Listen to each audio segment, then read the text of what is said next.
in God's hands. Now, I didn't forget, saving the best for last. Together, Tina and I are raising two pretty awesome kids. And Eden and Max are playing hooky from school today. One to nap, one to look cute apparently.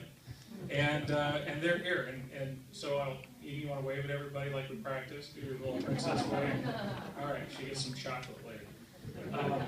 I used to tell them that they look just like me, but that would make them cry, so I had to stop doing that. But we made this decision together as a family, and so we wanted to be here today as a family to start the journey. And in fact, if it weren't for Max and Eden, I probably wouldn't be standing here today. Because as many of you know, when you have children, your perspective changes. Life is not just about the here and now, but it's about what you leave for the next generation. You want to raise your children to be hardworking and proud Americans. You also want them to enter adulthood with as good or even better opportunities than you did. And I think that given the path our federal government is currently on, it is not an overstatement to say that the very future of our children is at stake. Do we want them to have the same opportunities that we did? Or are we content to just sit back, do nothing, and let them be buried under a pile of debt and big government programs? So that is why I'm standing here today. I believe I have the connection to Iowa, the knowledge of what needs to be done, and the skills to effectively help lead. And that is why tomorrow morning, back in Des Moines, I will announce my candidacy for Congress from Iowa's 3rd Congressional District. Now, this was not a decision that Tina and I made lightly. In fact, conservatives must hold this seat if we're to have any hope of changing the leftward plunge of our federal government. We must nominate a candidate who can unite the party, who can attract interested independents, or maybe even some disenchanted Democrats, the way that my hero Ronald Reagan did, or that the way Chuck Grassley does today. We cannot afford a candidate who may self-implode during the general election, as we've seen in other states too often recently. After all, folks, we're going to get just one bite at the apple to keep this district in common sense conservative hands. But it's also not just enough to get elected. Neither an ineffectual conservative nor a go-along-to-get-along Republican can provide the strong leadership that is needed. You know, enthusiasm and bumper stickers have their place, but we need people in Washington, D.C. who can get things done. Now, other Republican candidates in this race might generally agree with an agenda of low taxes and controlled spending, but we need more than someone who will just vote right. We also need an effective advocate for us. And an effective congressman is one who listens here at home, but is then heard back in Washington, D.C. A congressman must be able to persuade people and bring them to the cause without abandoning his core principles. The skill set I've developed over my lifetime of advocacy for Iowa can serve the 3rd District well in Congress. Effective communication, clarity of purpose, earning the respect and trust of others by always telling the truth, seeing things from the other person's point of view so that you can better understand your own, painting the big picture and focusing on how the end goals can help everyone. And maybe most importantly, knowing when to negotiate over the finer points, but when to stand and fight to the end for your principles. These are the skills I think that are needed in Washington. We all know the problems. The federal government is doing too many things and doing most of them poorly.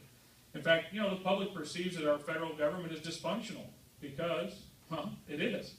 And, you know, despite record levels of taxation, our spending is so out of control that we borrow roughly 40 cents out of every dollar that we spend. This current administration is on pace to pile up more debt in 8 years than the prior 224 years of our nation combined. It's just out of control. And I think that passing that type of debt on to Max and Eden's generation is not only unwise and unfair, it borders on the immoral. Yet this unrestrained and unfunded spending continues, even on projects that have proven to be failures. Just a couple of years ago, D.C. once again tried the boondoggle of a temporary stimulus bill. You know, as an Iowa farm kid, you kind of know that it does no good to prime the pump if the well is dry. And D.C. has sucked the taxpayer well dry. So how do we bring Washington, D.C. back to fiscal reality? I think the answer lies in 4 short phrases. Stop it, simplify it, solve it, and secure it. Stop it. My Grandpa Shaw taught me growing up, when you find yourself in a hole, what's the first thing you do? Stop digging. Well, Washington, D.C. needs to stop digging. Stop ignoring the Constitution. Stop enacting new job-killing regulations on small businesses and farmers. Stop raising taxes and fees, and stop spending more money than you take in. Now, some say just pass a balanced budget amendment. And I'm for that. I co-sponsor that. I vote for it. But if that's your only plan, it's really just a recipe for kicking the can down the road. In fact, long before we could get the 2/3 supermajority needed to pass a constitutional amendment through the House and Senate, we would have the conservative majority needed to have already stopped the fiscal insanity. Now, simplify it. One means of controlling spending is cutting the federal bureaucracy to streamlining government oversight and reporting requirements. And to simplify the tax code. I think an Iowa family who owns a home, typical Iowa family who owns a home, ought to be able to do their taxes on the back of an envelope, back of a postcard. It should just be that simple. And ultimately, we need a flat or a fair tax. But we can't afford to wait for a consensus on what the perfect solution is when there are so many good changes that can and should be made immediately. Now, maybe here's a good idea, I think. Maybe the first step to simplification for taxes would be to enact a law that requires members of Congress to prepare their own taxes. I think that might get the simplification ball rolling pretty quickly. Solve it. The only true way to get our fiscal house in order is to grow the economy. Ronald Reagan and Jack Kent knew that, just as Jack Kennedy did a generation before. Punitive levels of taxation stifle innovation and stifle the economy, and they punish success. It's time to stop talking about wealth redistribution and to start talking about wealth creation. America is a land of opportunity, not because Congress can take from one and give to the other. It's the land of opportunity because if you work hard and you take risks, you can be a success. No matter whether you're mother and father, or a janitor, a small businessman, a stay-at-home parent, or even the CEO of a Fortune 500 company. It doesn't matter. You can make it. So economic growth also requires investment, and investment demands stability. We must repeal job-killing regulations like Obamacare, which create uncertainty, increase taxes, and discourage businesses from hiring jobs and creating jobs. And then finally, security. The most basic role of the federal government is security. We must maintain a strong national defense to preserve our liberty. But we must also be more judicious when asking our young men and women to put themselves in harm's way. We should not be the world's policemen. We must remain ever vigilant in the fight against terrorists. I was in D.C. on 9/11, and I will never forget looking out my window and seeing the smoke rise from the Pentagon before it was even on Fox News. That is an image that will stay with me for the rest of my life. But at the same time, we must hold dear our constitutionally guaranteed freedoms. I will never sacrifice my Fourth Amendment rights in the name of security. Instead of having the NSA monitor my emails, track my daughter's phone calls, or even observe my wife's obsession with Candy Crush, none of which, I might add, stops a terrorist act. We should put those government resources to work securing our borders. If a person can enter this country illegally, whether with just a shirt on their back or a backpack full of drugs, then they can also carry in a dirty bomb or a chemical weapon. It is time to get serious about border security. And economic security for our seniors should also be a priority. They have paid into Social Security their entire life, and they deserve a return on that investment. Continuing to do nothing means letting Social Security go broke.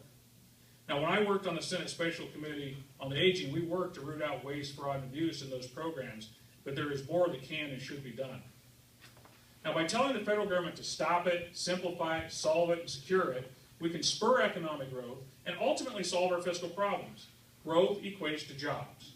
Jobs equate to higher revenues. That is the path to balanced budgets and deficit reduction. Fostering an environment for robust job creation will be my #1 priority in Congress. For Iowa, a strong economy for everyone starts on the farm. I remember, we grew up here, I remember well how all Iowans suffered during the 1980s and the farm crisis.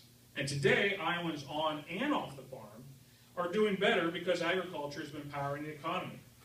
The renewable fuels initiatives that I have helped advance have led to record farm output, record farm income, and record land values. It's kind of like skipping a stone across the pond. Those ripple effects move throughout the entire spectrum of our state's economy.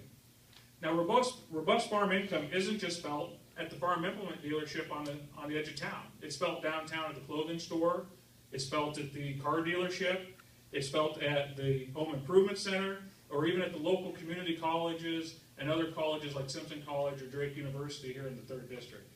Those ripple effects of the renewable fuels in agriculture have helped lead to one of the lowest unemployment rates in the nation.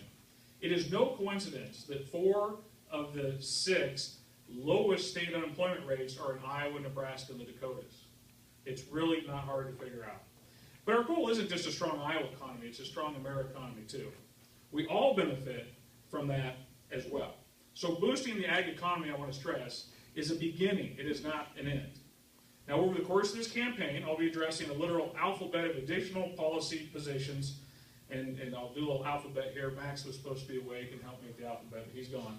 So we've got A for adoption, B for small business, C for constitutional restraint, D for deficit reduction, E for energy independence, F for foreign relations, G for growth, H for healthcare, I for immigration, and so forth and so on. I won't take you all the way through tonight. But to do any of these things, first I'm going to need your help, to be honest with you.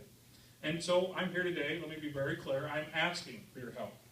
If you will join me, I will commit to taking the skill set I've developed over 20 years of advocating for Iowa and putting it to work for you in Congress. To make that happen, I need your vote. I need your vote 4 months from today on June 3rd in the primary. And in between now and then, I need you to recruit friends and family and co-workers to join us. And most of all, I need your prayers. And so I just want to thank you for being here tonight and coming out on this cold evening.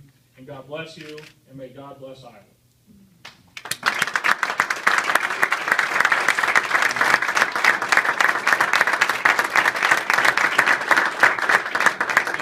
And so I don't get fired for my own campaign. I should know that some of you, when you sat down, have a little volunteer card. Please fill one out, leave it in the basket before you go, take one home, give it to a neighbor, have them send it in. And also, and this is my least favorite part of the campaign, but I've just got to deal with it, right? Got to suck it up, get her done. There's these little things here that have some money signs on them, some little dollar signs on them. In order to run for this, we have to raise a lot of money. We have to do it in the next 4 months. And it would mean a lot to me if you consider making a financial donation to the campaign.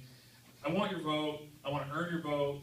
I want to have you volunteer and do all those things, and that's the most important thing. But if you do have some extra resources you can send our way, take one of these home. It's got the address to mail it in on in fine print if you have a magnifying glass, or there's a basket over here. You could even just happen to leave it here tonight. So with that, I just want to ask my family to come up, maybe join me for a picture, and then I'm going to hang out as long as anybody wants to talk. If you have any other questions, any other issues you want to ask me about, I'm happy to do that. But thanks again for being here tonight.